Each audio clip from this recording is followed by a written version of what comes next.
Hello दोस्तों, हर घर की बनावट वास्तुशास्त्र को नजर में रख के बनाई जाती है, मगर जब कोई घर निगेटिव वाइब्स देता है तो उसमें जरूर कुछ तो गड़बड़ है। हो सकता है उसमें कोई गहरा राज छुपा हो। अमीनो नेट ट्यूबर है। वो अपने चैनल पे ऐसे घरों का वीडियो बनाता है जो एक मिस्ट्री है। वीडियो को इंटरेस्टिंग बनाने के लिए वो झूठ मूठ की स्टोरी भी क्रिएट करता है, जिसे मास्क पहन के वो अपने व्यूवर्स के सामने रखता है। एक वीडियो में वो व्यूवर्स से ये तक कह देता है कि उसका खुद का घर भी मिस्ट्री से भरा हुआ है। रात को उसे दीवार के पीछे से नाखूनों के खरोंचने की आवाजें आती है, जैसे उस दीवार के पीछे कोई छुप के बैठा है। वीडियो इंटरेस्टिंग बनाना तो कोई अमीनो से सीखे, उसे बस अपने सब्सक्राइबरों से लेना है। उसके चैनल का नाम है स्ट्रेंज हाउस। वीडियो के लिए अजीब घर ढूंढ के लाने का काम उसका मैनेजर टायो करता है। एक दिन टायो उसे किसी घर का प्लान दिखाता है जिसको अजीब तरीके से आर्किटेक्ट किया गया है। टायो वो घर रेंट पे लेना चाहता था, मगर उसकी वाइफ को उस घर में जाते ही एक डरावनी फीलिंग हुई तो उसने उसे कैंसिल किया। उस घर के फ्लोर प्लान में एक ऐसी सीक्रेट रूम है जिसकी चारों दीवारें बंद है। अगर उस जगह का इस्तेमाल ही नहीं करना है तो घर मालिक ने उसे बनाया क्यों? तो अगले दिन अमीनो उस घर को विजिट देता है। बाहर से तो घर खूबसूरत है। घर को देख के अमीनो बनावटी स्टोरी बनाना शुरू करता है। वो अपने आर्किटेक्ट दोस्त शिमोन से मिलता है और उसे वो फ्लोर प्लान दिखाता है। प्लान को देखते ही शिमोन उससे कहता है, वास्तुशास्त्र के हिसाब से तो मैं ये घर कभी नहीं खरीदूंगा। अमीनो उसे वो सीक्रेट रूम दिखाता है। शिमोन कहता है, घर में कोई भी रूम बिना वजह नहीं बनाई जाती। घर मालिक का इसके पीछे जरूर कोई मकसद रहा होगा। हो सकता है लाशों को छुपाने के लिए उसने वो रूम बनाई हो। साइको लोगों की कमी नहीं। अमीनो को ये बात हजम नहीं होती। शिमोन कहता है कि प्लान को देखते ही निगेटिव फील होता है। तभी उसकी नजर घर के और एक रूम की तरफ जाती है जो चिल्ड्रन रूम है। मगर हैरत की बात यह है कि उस रूम को एक भी विंडो नहीं है। वो रूम घर के बीचों बीच बनाई गई है। उस रूम को 2 दरवाजे हैं। अंदर अटैच टॉयलेट भी है, मानो वो रूम नहीं जेल हो। दूसरे दिन अमीनो उस घर को बाहर से शूट कर रहा होता है तो वो एक स्ट्रेंज लड़की को घर के बाहर देखता है जो घर को एकटक देख रही है। रात को अमीनो घर के ऊपर वॉइस ओवर रिकॉर्ड करने बैठता है कि उस घर की जरूर कोई गहरी मिस्ट्री है। तभी उसे घर के प्लान में कोई चीज नजर आती है। वो शिमोन के घर जाके ग्राउंड फ्लोर और फर्स्ट फ्लोर के प्लान को एक के ऊपर एक रखता है। वो शिमोन से कहता है, ग्राउंड फ्लोर की उस सीक्रेट रूम के ठीक ऊपर चिल्ड्रन रूम बनाया गया है। चिल्ड्रन रूम में एक जगह वार्डरोब बनाया गया है। शायद उस वार्डरोब के नीचे सीक्रेट रूम जाने के लिए रास्ता हो। शिमोन उससे कहता है, ज्यादातर ऐसी जगह तब बनाई जाती है जब वक्त आने पर जल्दी से छुपा जा सके। हो सकता है घर मालिक ने किसी वजह को लेके अपने बच्चे को छुपाने के लिए वो सीक्रेट रूम बनाई हो। जब मेहमान के रूप में कोई शिकार उनके घर आता है तो वो उसे चिल्ड्रन रूम में रखते होंगे। वक्त आने पर सीक्रेट रूम से वो बच्चा चिल्ड्रन रूम में आके उस मेहमान को मारता होगा। इन शॉर्ट, ये घर किसी साइको ने मर्डर करने के लिए बनाया है। हर एक की अपनी भूख होती है। अमीनो को शिमोन की बातों पे हंसी आती है। अब अमीनो उस घर की मिस्ट्री सुलझाने के लिए उसे किराए पे लेना चाहता है, मगर स्टेट एजेंट उसे ये कह के मना करता है कि पुलिस को हाल ही में घर के पास एक डेड बॉडी मिली है। अमीनो इंटरनेट पे सर्च करता है तो उसे पता चलता है पुलिस को कलाई से हाथ कटी हुई किसी मर्द की डेड बॉडी मिली है। अमीनो को लगने लगता है कि जरूर इस हादसे का उस घर से कोई कनेक्शन है। वो मर्डर हाउस ही है। मगर ये तो जबरदस्त स्टोरी है। अगर इस पे वीडियो बनाया जाए तो मिलियन व्यूज मिलेंगे। शिमोन उसे मशवरा देता है कि सीक्रेट को सीक्रेट ही रहने दो, मगर अमीनो सुनता नहीं और उस घर को लेके पहला एपिसोड भी बना देता है, जिससे बहुत अच्छा रिस्पांस मिलता है। तभी उसे किसी लड़की का मैसेज आता है कि वो उस घर के बारे में कुछ जानती है। लड़की का नाम मिया है। दूसरे दिन मिया उसके घर पहुंचती है। मिया बताती है कि वो उस घर के मालिक को जानती है। उसने उसके हस्बैंड का मर्डर किया है। उस रात उसका हस्बैंड कोइटो ये कह के घर से निकला कि वो उसके दोस्त के घर जा रहा है, मगर वापस नहीं लौटा। कुछ महीनों बाद उसकी लाश मिली। डीएनए से उसकी पहचान हुई। उसका भी बायां हाथ कलाई से काटा गया था। मगर मिया अमीनो को एक अलग घर का फ्लोर प्लान देती है और उससे कहती है कि उसे कोइटो के ड्रॉअर में मिला। अमीनो वो प्लान शिमोन को दिखाता है। शिमोन कहता है, इस घर में भी ऐसी ही एक सीक्रेट रूम है जिसके ऊपर चिल्ड्रन रूम बनाई गई है और इस चिल्ड्रन रूम को भी विंडो नहीं है, मगर अटैच टॉयलेट है। मतलब एक घर भी मर्डर के लिए बनाया गया है। दोनों घर का मालिक एक ही आदमी है। इस सीक्रेट रूम के नीचे पिलर का सपोर्ट नहीं है। शायद इस रूम के नीचे जमीन में डेड बॉडीज को दफनाया जाता होगा। रात को अमीनो मिया का शूट किया हुआ वीडियो देख रहा होता है कि तभी अचानक लाइट चली जाती है और एक पागल औरत वहां आके उस पे हमला करती है। अमीनो इस बात से डर जाता है कि वो औरत अचानक उसके घर कैसे आई। वो बेहोश होता है। जब उसे होश आता है तो उसके पास शिमोन बैठा होता है। उस औरत ने टायो को भी डराया है। डर के मारे टायो जॉब छोड़ के चला जाता है। दूसरे दिन अमीनो मियाँ के साथ उस स्ट्रेंज घर में चोरी से एंट्री करता है। वो वीडियो शूट करता है। फिर वो चिल्ड्रन रूम में आता है। जमीन पे खून के धब्बे होते हैं। अब वो दीवार को लगाए रखे वार्डरोब को हटाता है तो उसे वहां से नीचे सीक्रेट रूम जाने के लिए सीढ़ी दिखाई देती है। तभी उसे शिमोन का फोन आता है। वो बताता है कि उसने कोइटो के केस की तहकीकात की तो पता चला कोइटो की तो शादी ही नहीं हुई थी। मतलब मिया ने उससे झूठ कहा कि कोइटो उसका हस्बैंड है। तो ये मिया है कौन? शिमोन की बातें सुन के अमीनो शॉक होता है। उसे लगता है उस दिन उस पे अटैक करने वाली वो औरत मिया ही थी। वो डर के मारे घर के बाहर भागता है मगर रात को मिया उसके घर आ जाती है। अमीनो उसे एक फोटो दिखाता है जो उसे टायो ने दिया है। वो कामागुची फैमिली का है जो उस घर के मालिक थे और पहले उस घर में रहा करते थे।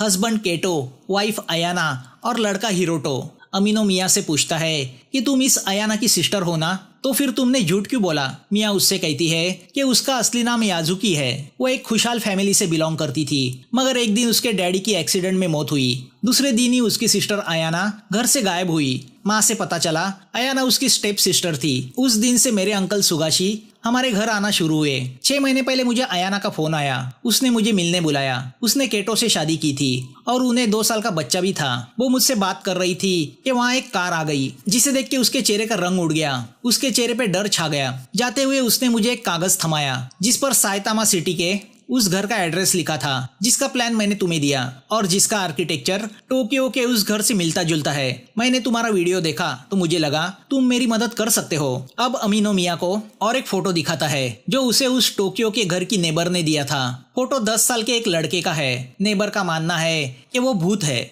अमीनो उसे सॉफ्टवेयर के जरिए क्लियर करता है तो उस लड़के का भयानक चेहरा सामने आता है। अमीनो वो फोटो शिमोन को दिखाता है। शिमोन कहता है कि लड़के ने चेहरे पे मास्क पहना है। शिमोन इस बात से हैरान है कि केटो ने टोक्यो के और साइतामा सिटी के दोनों घर में सेम आर्किटेक्चर इस्तेमाल क्यों किया। शायद उस सीक्रेट रूम में वो अपने बच्चे हिरोटो को नहीं किसी और को छुपाना चाहता था और ये मास्क पहना लड़का वही है जिसे छुपाने की कोशिश की जा रही है। उस रात गलती से वो लड़का हिरोटो के रूम में आया जिसे नेबर ने देख लिया। दोनों घर के पास पुलिस को डेड बॉडीज मिली है। साइतामा घर के पास कोइटो की डेड बॉडी मिली है तो टोक्यो घर के पास किसी अनजान शख्स की, जिससे ऐसा लगता है मर्डरर अयाना हो सकती है। मिया इस बात से इनकार करती है तो अब मिया बताती है कि शायद इन सब घटनाओं का संबंध हमारे गांव के पुश्तैनी घर से है जहां मैं बचपन में 1-2 बार गई थी। अयाना का जन्म भी वहीं पे हुआ था। वो घर भी डरावना है। तो अब शिमोन मिया के बताए गए विवरण से उस गांव के घर का प्लान बनाता है तो वहां भी उन्हें एक सीक्रेट रूम दिखाई देता है। उस घर के बारे में ज्यादा जानकारी हासिल करने के लिए वो मिया की माँ से मिलने जाते हैं। माँ कुछ छुपाने की कोशिश करती है। वो उन्हें मिया के डैडी की एक डायरी देती है। माँ बताती है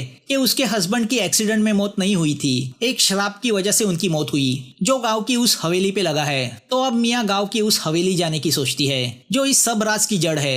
अमीनो भी उसके साथ चलने को तैयार होता है। दोनों हवेली की तरफ निकल पड़ते हैं। यहाँ शिमोन को कोई बात खटकती है तो वो फिर से मिया की माँ के घर जाता है जहाँ कबड़ में छुपाया हुआ एक मास्क उसे नजर आता है। उसे वहाँ बेहोशी की दवा भी मिलती है। शिमोन माँ से कहता है कि मिया की जान खतरे में है, चुप रहने से सॉल्यूशन नहीं निकलेगा। यहाँ अमीना और मिया पहाड़ों में बसे उस गांव पहुंचते हैं। गांव के लोग उन्हें शक भरी नजर से देखने लगते हैं। मिया बताती है हम काताबुशी खानदान से है, हमारे पूर्वज यहाँ के जमींदार रह चुके हैं। अब वो सैकड़ों साल पुरानी उस हवेली पहुंचते हैं। हवेली में कोई नहीं होता। वो कॉरिडोर के आखिर में बनाए मंदिर के यहाँ पहुंचते हैं जिसके पीछे वो सीक्रेट रूम है। पूरी हवेली डरावनी है। मिया बताती है यहाँ के लोगों का मानना है काताबुशी खानदान के बाहर का कोई इंसान अगर इस हवेली में कदम रखता है तो वो गायब हो जाता है। तभी वहाँ पे अयाना आती है जिसे देख के मिया शॉक होती है। अयाना उन दोनों को उनके बुजुर्गों के घर ले जाती है जहाँ अयाना का हस्बैंड केटो और अंकल सुगाशी भी है। पूरी फैमिली अजीब होती है। रात को शिमोन भी वहाँ पहुँचता है। वो अमीना और मिया को एक कहानी सुनाता है जो उसे मिया की माँ ने बताई थी, जो काताबुशी खानदान की कहानी है। 100 साल पहले मेजी इरा के वक्त हवेली में एक नौकरानी काम करती थी जिसका नाम उशामा था। हवेली के मालिक का उस पे दिल आ गया। दोनों में संबंध बने। ये बात मालकिन को पता चली तो उसने उशामा को कैद कर लिया। उस पे बहुत जुलूम किए जिसमें उशामा का मिसकैरेज हुआ।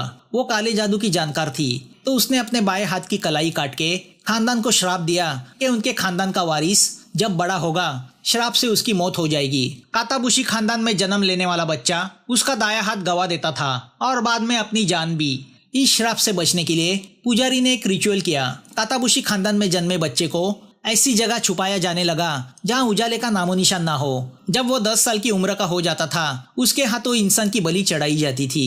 बलि का बायां हाथ काट के उशामा की आत्मा को अर्पण किया जाने लगा। आगे के 3 साल भी इस बच्चे के हाथों किसी के दाएं हाथों की बलि चढ़ाना जरूरी है। उनका बायां हाथ उशामा को अर्पण किया जाता था, तभी रिचुअल पूरी होती है। मिया के पिता को ये रिचुअल मंजूर नहीं था, वो इस रिचुअल के खिलाफ थे, तो उन्हें भी मारा गया। सालों से ये रिचुअल चलता आ रहा है। तो अब शिमोन इनसे कहता है कि हमें उस जगह को ढूंढना होगा जहाँ ये रिचुअल किया जाता है, और वो जगह हवेली में ही कहीं है। दूसरे दिन ये तीनों हवेली में उस मंदिर के सामने आते हैं जहाँ उन्हें पीछे जाने का रास्ता मिलता है। अंदर बहुत भूल भुलैया होता है। अमीनो को लगता है कि उसी जगह जाके रात से पर्दा उठेगा। आखिर वो उस जगह पहुंच जाते हैं जहाँ कभी उशामा को कैद में रखा गया था। वहाँ उन्हें लकड़े के कई हाथ दिखते हैं जो उशामा की आत्मा पे चढ़ाए गए थे। वहाँ उशामा का और उस जमींदार का हाथ भी रखा होता है।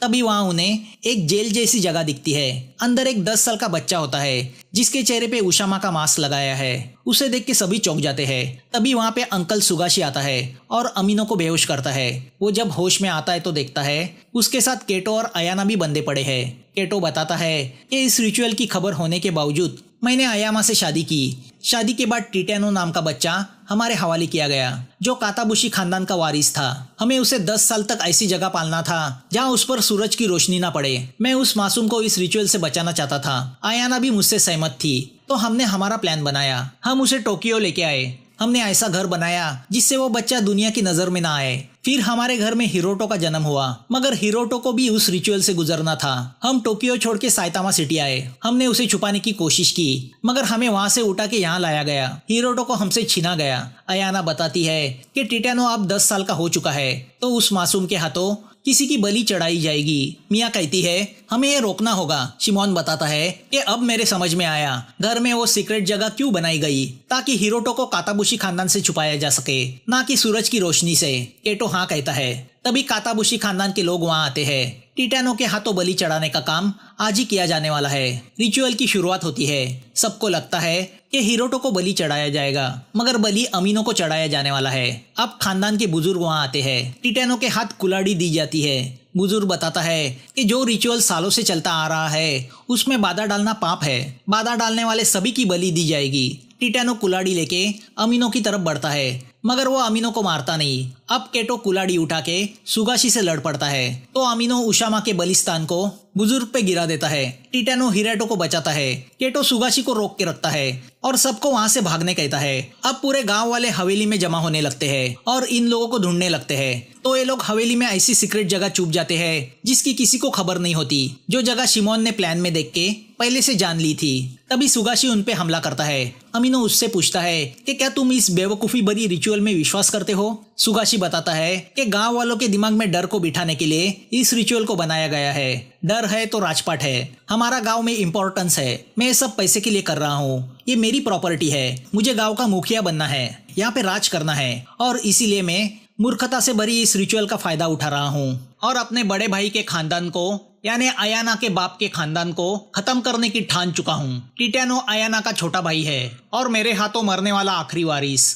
अमीनो उससे कहता है इसका मतलब है तुम मर्डरर हो। सुगाशी कहता है मर्डरर नहीं, मैं यहाँ का भगवान हूँ, मेरे सामने झुक के गिड़गिड़ाओ। मगर अमीनो इनकार करता है। अब जब सुगाशी अमीनो को शूट करने जाता ही है कि पीछे से खानदान का बुजुर्ग आके सुगाशी को मार देता है और सुगाशी का हाथ काट के लेके जाता है। सब शॉकिंगली देखते रह जाते हैं। अब ये सब लोग वहाँ से भागते हैं, तो रास्ते में उन्हें मिया की माँ मिलती है। वो उन्हें कार में बिठा के वहाँ से ले चलती है। दूर से आग की लपटों में जलती उस हवेली को सब देखते हैं। वो समझ जाते हैं ये काम केटो का है।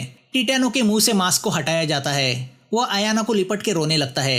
एक रिचुअल का अंत हो चुका था। हवेली के बेसमेंट में पुलिस को कई डेड बॉडीज मिलती है जिनका बायां हाथ कटा हुआ है, मगर केटो मिसिंग है। अमीनो अयाना को एंकर बना के इस वीडियो को शूट करता है। वो बताती है कि कुछ साल पहले वो रिपोर्टर कोइटो से मिली जिसने उसे मदद करने का प्रॉमिस किया, मगर एक दिन उसने सुसाइड की। तो हमने उसका हाथ काट के हवेली के बुजुर्गों को देके उन्हें एहसास दिलाया कि टिटेनो के हाथों से ये बलि दी गई है। केटो ने उसे घर के पास ही दफनाया। उस रात हिरोटो के रोने की आवाज सुन के टिटेनो अपने सीक्रेट रूम से बाहर आया। तभी उस नेबर ने उसे देखा। उसने लिए हुए उस फोटो ने बड़ी गड़बड़ी की। काताबुशी को हमारे ठिकाने का पता चला। हमें किडनैप किया गया। टिटेनो हिरोटो से इमोशनली अटैच हुआ, जिसने उसे जानवर बनने से रोका।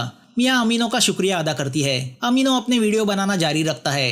वो बताता है हर घर का अपना कोई सीक्रेट होता है। तभी दीवार से अजीब खरोचने की आवाजें आने लगती है। अमीनो अपने घर का प्लान निकालता है तो उसे उसमें एक सीक्रेट रूम दिखाई देता है। अमीनो और शिमोन दोनों दीवार पे लगे कर्टन को हटाते हैं तो जमीन पे पड़े कीड़े उन्हें नजर आते हैं। वो समझ जाते हैं उस दीवार के पीछे कोई छुपा हुआ है। मूवी यहाँ खत्म होती है। दोस्तों, रिक्वेस्ट करना चाहूंगा कि प्लीज चैनल को सब्सक्राइब करें, लाइक करें। उसी से तो हमारा हौसला बढ़ता है और मेहनत करने भी मजा आता है। तो थैंक्स फॉर वॉचिंग। फिर मिलेंगे नए वीडियो के साथ। Bye and take care.